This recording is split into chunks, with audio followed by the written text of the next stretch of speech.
नमस्कार दोस्तों, स्वागत है आप सभी का यूट्यूब चैनल हिंदी मार्गदर्शन XYZ में। दोस्तों, अगर आप इस चैनल को सब्सक्राइब और लाइक ना किए हों तो सबसे पहले इस चैनल को सब्सक्राइब और लाइक कर दें ताकि जो भी वीडियो अपलोड करूं उसकी सूचना आप सभी को मिल जाए। चलिए दोस्तों, इसके पहले हमने हिंदी साहित्य के इतिहास के बारे में अध्ययन कर रहे हैं। ठीक, तो हमने इसके पहले नामकरण और कब से कब तक यानी समय आदि के बारे में अध्ययन किया। अब इसके बाद हम आज नया टॉपिक लेकर आए हैं, आदिकाल। यह आदिकाल प्रथम यह काल विभाजन का पहला टॉपिक है। ठीक, कोई भी साहित्य हो या इतिहास हो जिसका विकास होता है तो उसका कुछ न कुछ नामकरण होता है।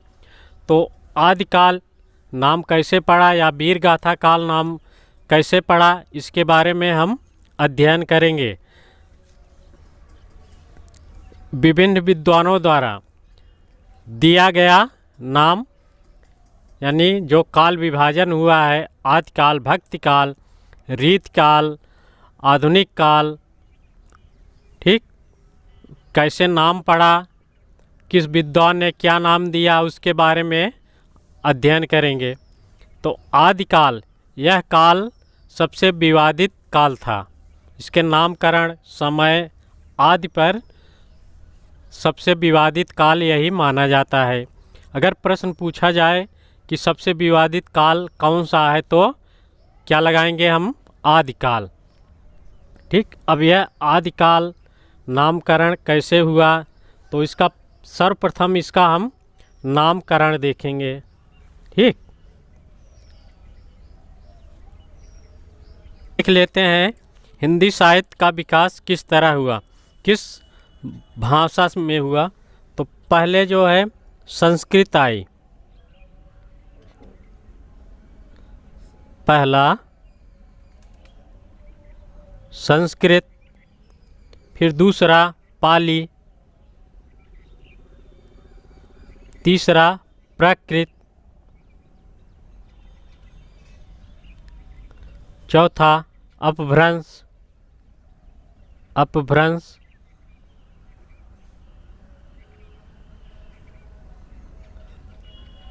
फिर अवहट,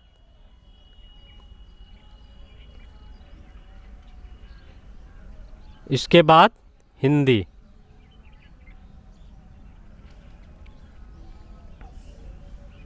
इसका यह विकास क्रम है इस भाषा का।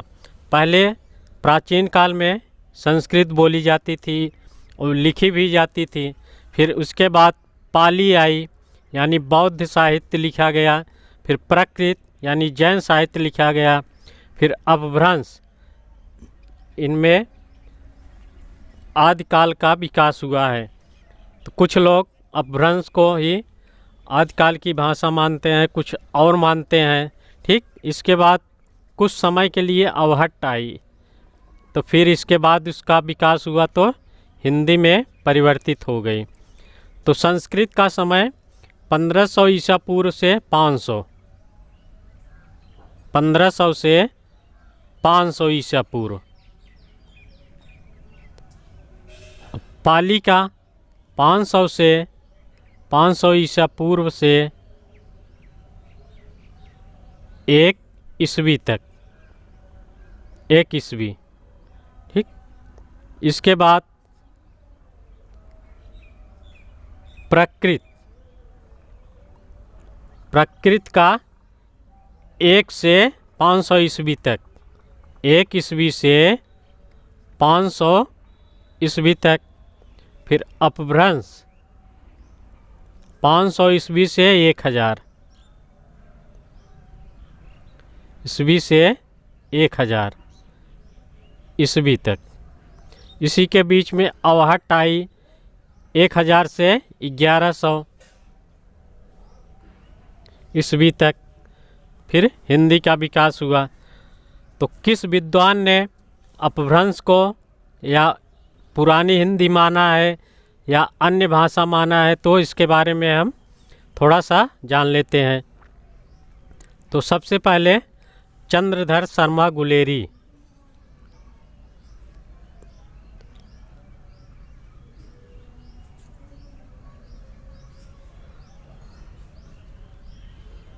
चंद्रधर शर्मा गुलेरी।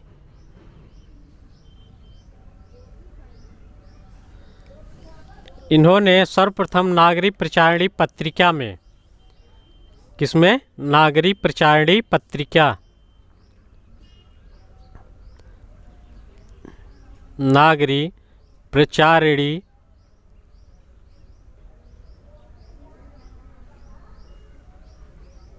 पत्रिका में कब? 1921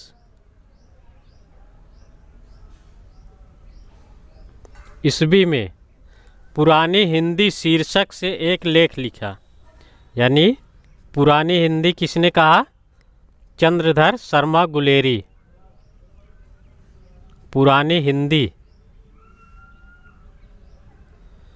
शीर्षक से एक लेख लिखा। तो उस लेख में क्या लिखा? विक्रम की 7वीं शताब्दी से 11वीं शताब्दी तक अपभ्रंश की प्रधानता रही और फिर वह पुरानी हिंदी में परिणत हो गई। विभक्तियाँ घिस गई, खिर गई है। एक ही विभक्ति है वह और कई काम देने लगी है। एक कारक की विभक्ति से दूसरे का भी काम चलने लगा है। ठीक, तो पुरानी हिंदी सर्वप्रथम किसने कहा? चंद्रधर शर्मा गुलेरी।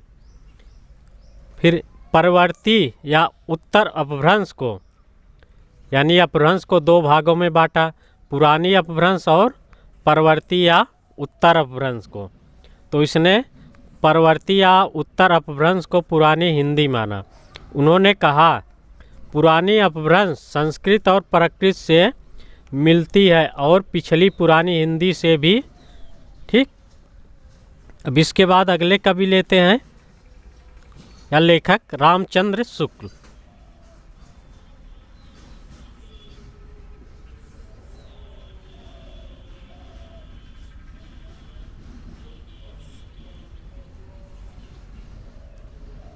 तो कौन है?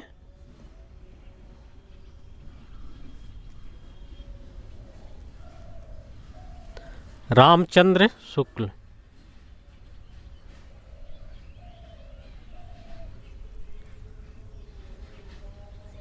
शुक्ल इन्होंने हिंदी साहित्य का इतिहास, इनकी पुस्तक हिंदी साहित्य का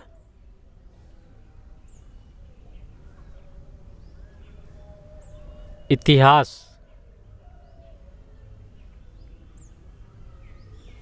में गुलेरी जी की तरह अपभ्रंश को पुरानी हिंदी कहा।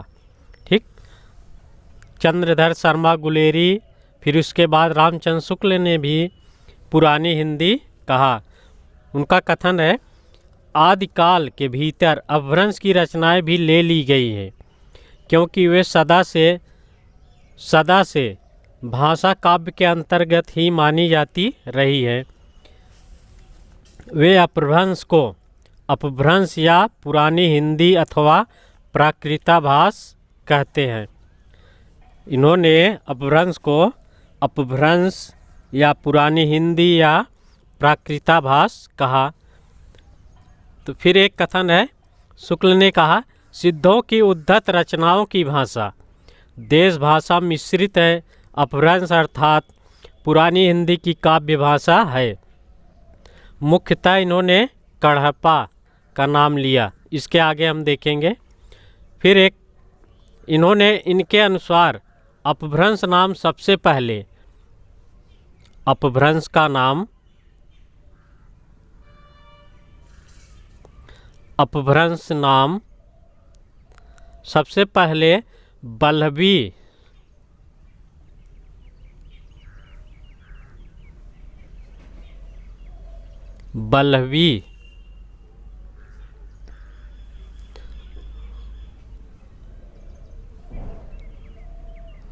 बल्लभी या गुजरात में है।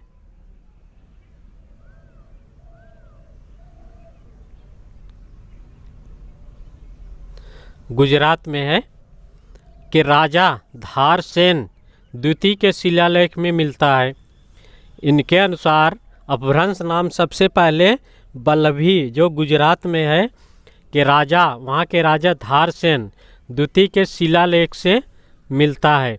इसमें धारसेन के पिता गुहसेन संस्कृत प्राकृत अपभ्रंश तीनों का कवि कहा गया है।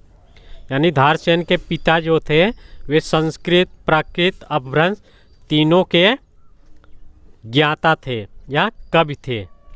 इनका समय है 650 विक्रम संवत में। ठीक। एक कथन और है, उस समय जैसे गाथा या गाहा कहने से प्राकृत का बोध होता था, वैसे ही दोहा या दुहा कहने से अपभ्रंश या प्रचलित काव्य भाषा का पद्य समझा जाता था। फिर शुक्ल ने कहा, यही भेद हम आगे चलकर कबीर की साखी और रामायणी गीत की भाषा में पाते हैं। साखी की भाषा तो खड़ी बोली राजस्थानी मिश्रित सामान्य सधुकड़ी है, पर रामायणी के पदों की भाषा में काव्य की भाषा ब्रज भाषा और कहीं कहीं पूर्वी बोली भी है। ठीक। यह किसके अनुसार? आचार्य रामचंद्र शुक्ल के अनुसार। फिर अगले देखते हैं। अब हम अगले लेखक राहुल सांस्कृत्यायन, इन्होंने अपनी पुस्तक हिंदी काव्य धारा में अपभ्रंश को पुरानी हिंदी कहा। ये पूर्ववर्ती और परवर्ती अपभ्रंश नहीं मानते। इन्होंने कहा, सुबंत तिड़ंत या शब्द रूप और धातु रूप की शैली में दोनों यानी अर्थात पाली और प्रकृति ही ने संस्कृत का अनुसरण नहीं छोड़ा और अपभ्रंश यहाँ आकर भाषा में असाधारण परिवर्तन हो गया। उसने नए सुबंतों तिड़ंतों की सृष्टि की। इनका कथन है। किसका? राहुल सांस्कृत्यायन। फिर उन्होंने कहा, उन्होंने अपभ्रंश भाषा साहित्य और प्राकृत में गुणात्मक अंतर माना, अर्थात 3 कवि यानी 3 लेखक, पहले चंद्रधर शर्मा गुलेरी,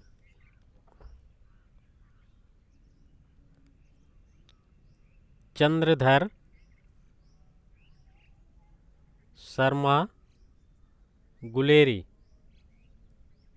फिर रामचंद्र शुक्ल,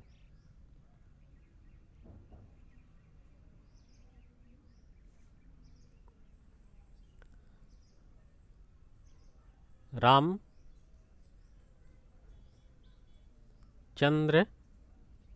शुक्ल।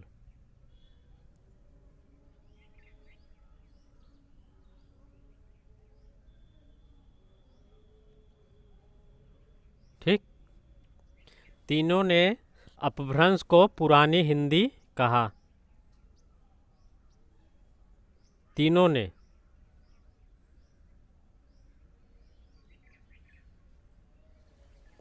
राहुल सांस्कृत्यायन, चंद्रधर शर्मा गुलेरी, रामचंद्र शुक्ल, तीनों ने अपभ्रंश को पुरानी हिंदी कहा।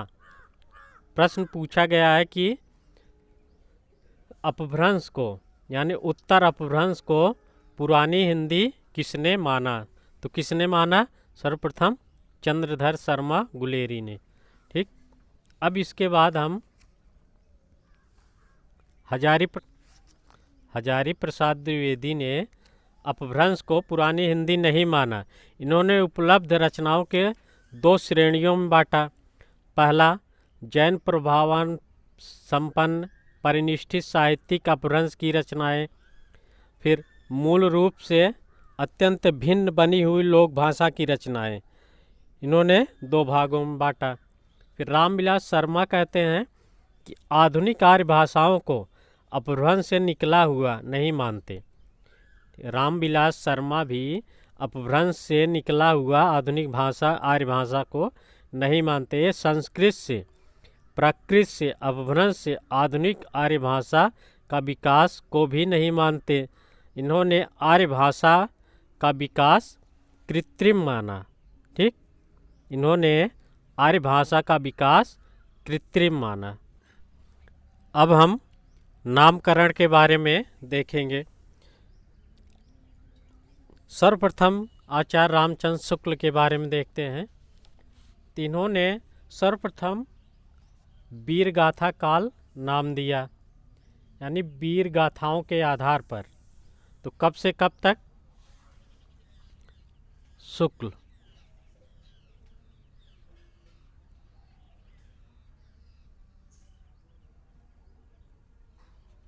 शुक्ल के अनुसार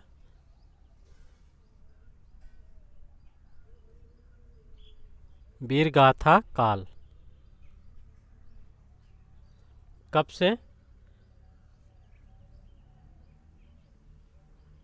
1050 से 1375 ईसा पूर्व।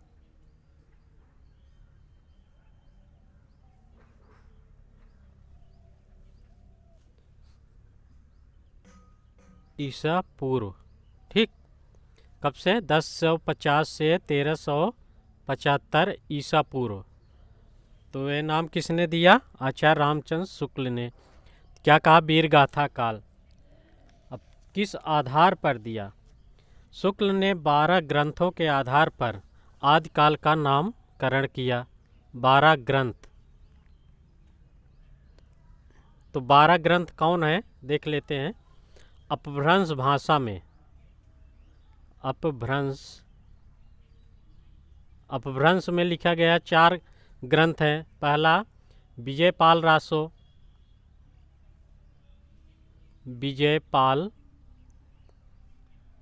रासो, इसकी रचना नल्ल सिंह ने की। हमीर रासो, इसकी रचना सारंगधर ने की। कीर्तिलता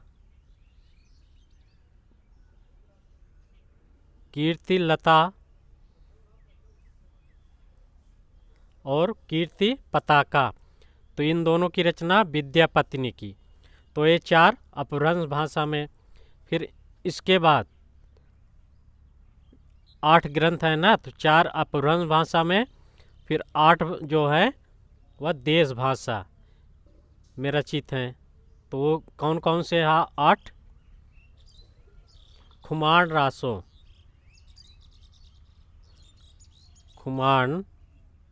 रासो, इसकी रचना दलपत विजय ने की। बीसल देव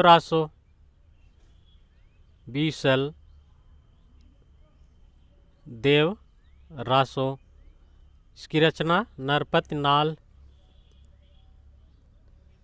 जयचंद प्रकाश,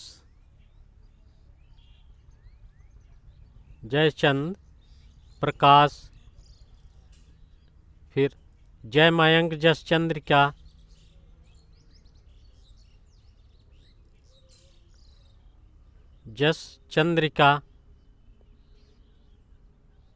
पृथ्वीराज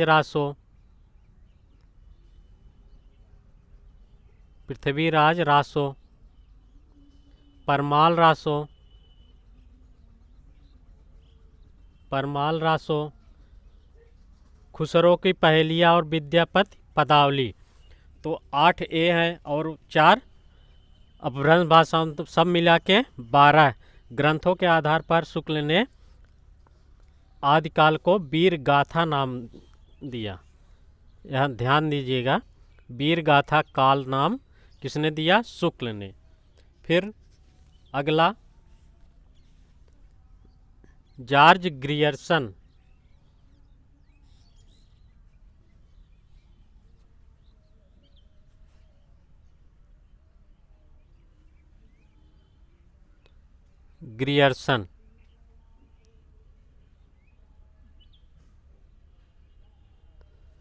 इन्होंने चारण काल नाम दिया।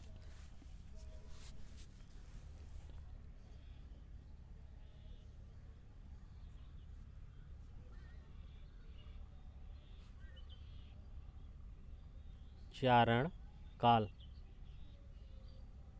कब से? 700 से 1457 ईसा पूर्व। 700 से 1457 ईसा पूर्व। ठीक। ग्रियर्सन, सर्वप्रथम काल विभाजन जॉर्ज ग्रियर्सन ने ही किया था। तो इन्होंने आदिकाल को क्या नाम दिया? चारण काल। फिर मिस्र बंधु,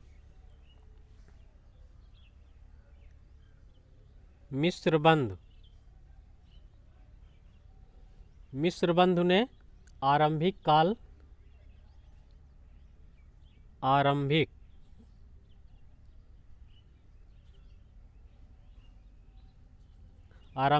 नाम दिया।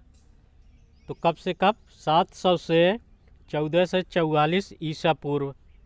700 से 1444 ईसा पूर्व मिस्र बंधु। फिर हजारी प्रसाद द्विवेदी ने आदिकाल नाम दिया। हजारी प्रसाद द्विवेदी ने आदिकाल, यही सर्वमान्य है। ठीक। तो आदिकाल नाम किसने दिया?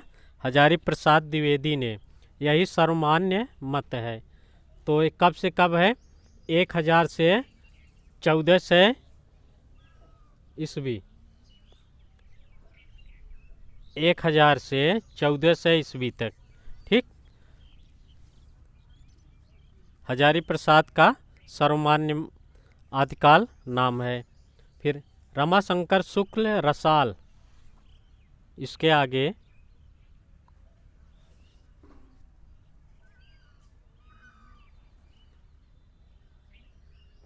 रमाशंकर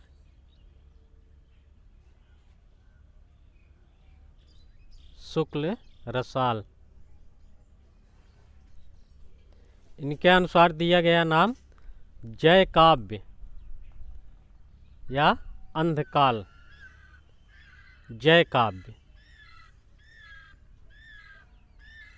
काव्य या अंधकाव्य। अब हम राम कुमार वर्मा द्वारा दिया गया नाम देखेंगे। तो इन्होंने संधि काल और चारण काल नाम दिया।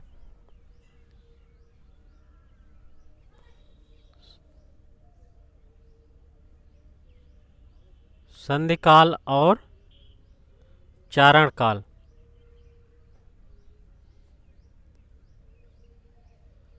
संधि काल यह जो है ग्रियर्सन के अनुसार सर्वप्रथम दिया गया था। फिर अगले राहुल सांस्कृत्यायन ने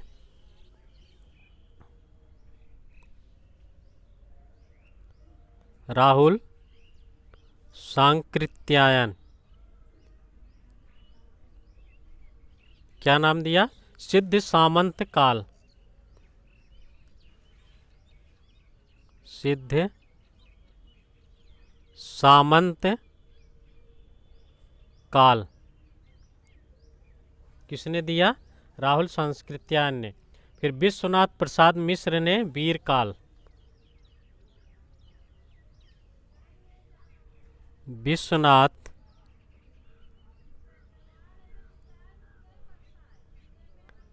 प्रसाद मिश्र ने वीर काल।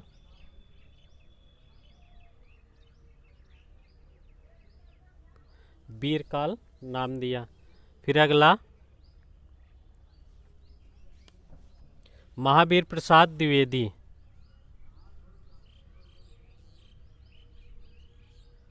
महावीर प्रसाद द्विवेदी, इन्होंने बीज वपन काल, बीज वपन काल नाम दिया। जितने इम्पॉर्टेंट है उन्हीं को बता रहा हूँ। फिर राम खिलावन पांडे, राम खिलावन पांडे, इन्होंने संक्रमण काल,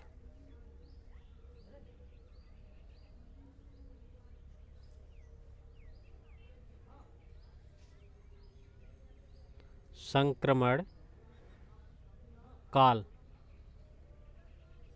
संक्रमण काल नाम दिया। हरिश्चंद्र वर्मा ने भी हरिश्चंद्र वर्मा ने भी संक्रमण काल कहा। ठीक, ये दोनों रामखिलावन वर्मा पांडे और हरिश्चंद्र वर्मा ने संक्रमण काल कहा। फिर अगले शैलेश जैदी,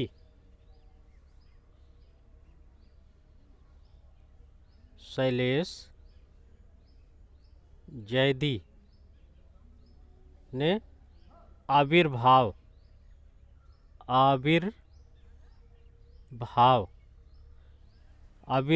काल कहा।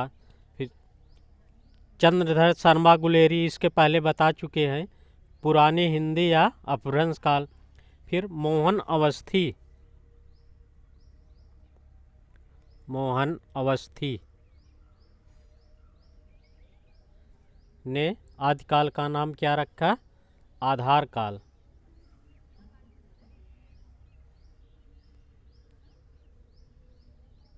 आधार काल और किसने नाम दिया? सुमन राजे।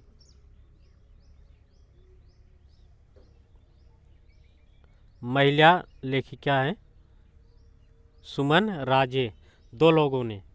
फिर कमल कुलश्रेष्ठ,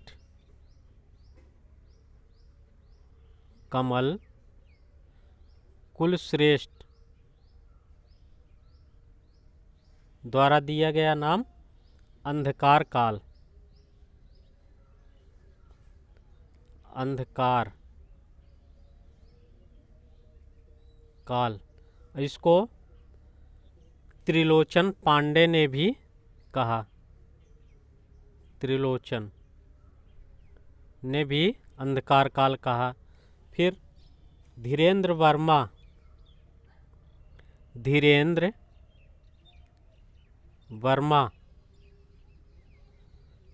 वर्मा ने अपभ्रंश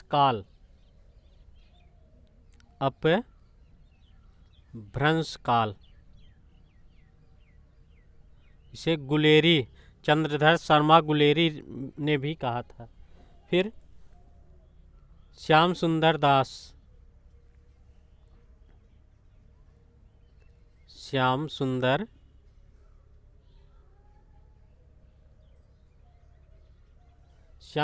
दास ने आदि युग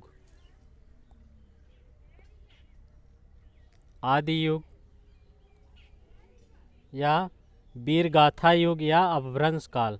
ठीक, गणपति चंद्र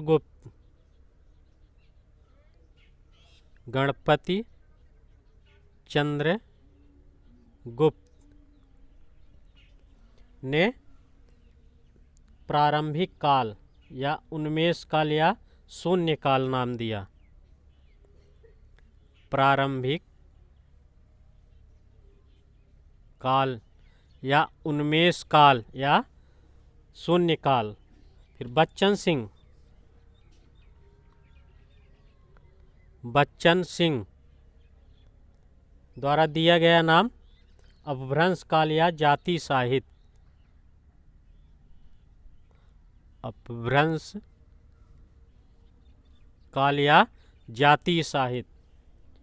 शंभुनाथ सिंह और वासुदेव सिंह,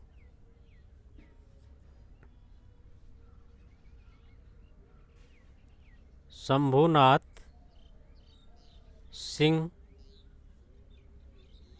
और वासुदेव सिंह दोनों ने क्या नाम दिया? उद्भव काल या प्राचीन काल, उद्भव काल दोनों ने नाम दिया। फिर शंभुनाथ ने एक नाम प्राचीन काल भी दिया।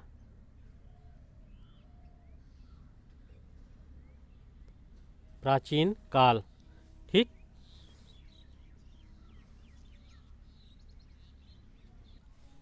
इसमें हजारी प्रसाद द्विवेदी यानी हजारी प्रसाद द्विवेदी का एक कथन और रामचंद्र शुक्ल का एक कथन जो महत्वपूर्ण है उसको देख लेंगे। तो हजारी प्रसाद ने कहा आदिकाल को, यानी आदिकाल को हजारी प्रसाद ने क्या कहा, अत्यधिक विरोधी और व्याघातों का युग। ठीक, अत्यधिक विरोधी और व्याघातों का युग कहा। किसने? हजारी प्रसाद द्विवेदी ने। फिर रामचंद्र शुक्ल ने कहा हिंदू समाज में नीची से नीची समझी जाने वाली जात भी अपने से नीची एक और जात ढूंढ लेती है। ठीक, नीची हिंदू समाज में नीची से नीची समझे जाने वाली, ये किसका कथन है? आचार्य रामचंद्र शुक्ल ने। भरत मुनि ने, एक पॉइंट है, भरत मुनि ने अपभ्रंश नाम न देकर लोक भाषा को देश भाषा ही कहा। भरत मुनि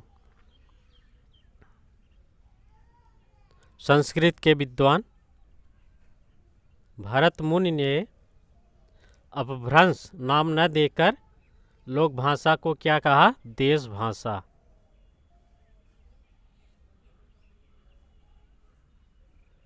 ठीक,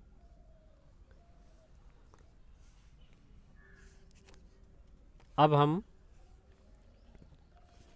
कुछ पॉइंट देख लेते हैं जो परीक्षा की दृष्टि से महत्वपूर्ण हैं। जैसे आदिकाल में जनजीवन से हटकर राजाओं की वीरता का अतिरंजित वर्णन किया गया था। ठीक, आदिकाल में जनजीवन से हटकर, यानी जो समाज में चल रहे थे उससे हटकर केवल राजाओं की वीरता का वर्णन किया गया। इसी आधार पर रामचंद्र शुक्ल ने वीर गाथा नाम दिया था।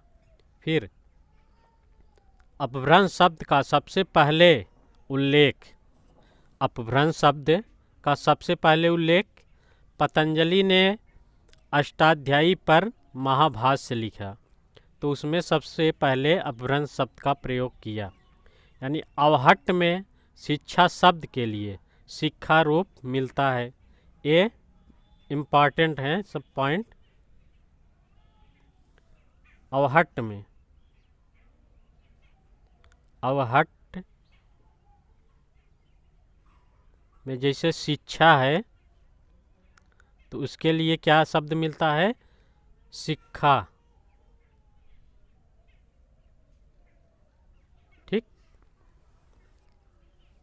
ये सब इम्पॉर्टेंट हैं, ये परीक्षा में आए हुए हैं और आ भी सकते हैं।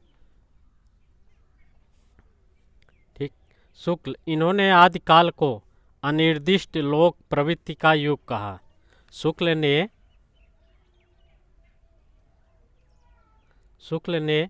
अनिर्दिष्ट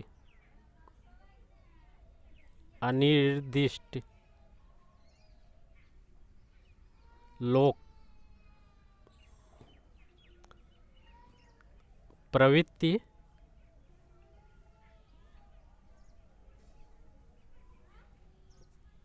का युग कहा। ठीक, ये सब कथन है, इसको जरूर ध्यान दीजिएगा क्योंकि इस समय जो भी परीक्षाएं हो रही हैं उसमें कथन इम्पॉर्टेंट माना गया है, क्योंकि कथन ही से प्रश्न बन रहे हैं इस बार। अब इसके आगे आज हमने इसका हिंदी साहित्य का जो आदिकाल नामकरण देखा। फिर इसके बाद हम इसके आगे किस कब या लेखक ने प्रथम कब किसको माना है, इसके बाद हम अगले टॉपिक पर अध्ययन करेंगे। चलिए दोस्तों, नमस्कार।